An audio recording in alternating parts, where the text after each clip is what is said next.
Le conduit auditif peut être obstrué par de la cire d'oreille ou cérumen qui doit parfois être retirée. L'exérèse du cérumen peut être réalisée par irrigation, par extraction manuelle ou les deux. L'irrigation, la méthode la moins douloureuse, est souvent choisie en premier lieu.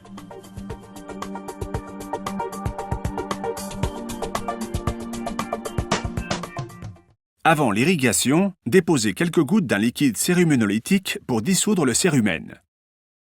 Les céruménolytiques contiennent de 5 à 10% d'une solution de bicarbonate de sodium, environ 3% de peroxyde d'hydrogène, du docusate de sodium, utilisé pour ramollir les sels, et parfois de la triéthanolamine ou de l'huile d'olive. Reliez un cathéter en plastique à une seringue avant ou après avoir prélevé le céruménolytique. À l'aide de la seringue, prélevez la solution.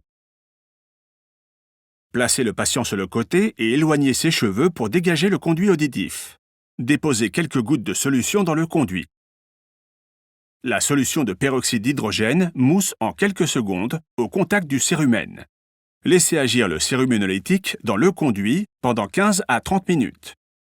Prélevez de l'eau à température corporelle dans une seringue de 30 à 60 ml, puis reliez-la à une sonde en plastique de calibre 18 à 20.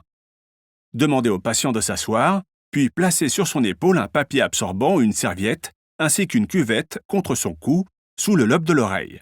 Tirez sur le pavillon de l'oreille, puis injectez l'eau doucement dans l'oreille, en inclinant légèrement la seringue vers le haut et sans introduire la sonde dans le conduit. Le cérumen accumulé dans l'oreille tombera dans la cuvette.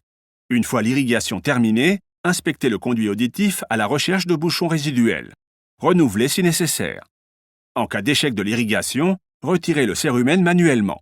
Si le cérumen semble suffisamment mou, utilisez d'abord un coton-tige. Cela suffit parfois à retirer du cérumen mou en douceur et de manière peu douloureuse. Cependant, un instrument plus rigide, tel qu'une curette en plastique, est souvent nécessaire pour retirer manuellement un bouchon de cérumen dur comme celui-ci.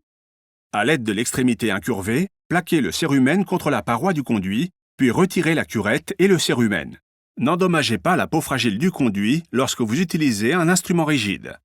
Si l'exérèse a été traumatique ou violente, on peut ajouter une goutte de ciprofloxacine ou corticostéroïde après l'intervention. Chez les patients immunocompromis ou à risque, comme les diabétiques, certains médecins utilisent de l'eau stérile ou une solution saline pour irriguer le conduit et ajoutent 2% d'acide acétique ou une fluoroquinolone après l'irrigation.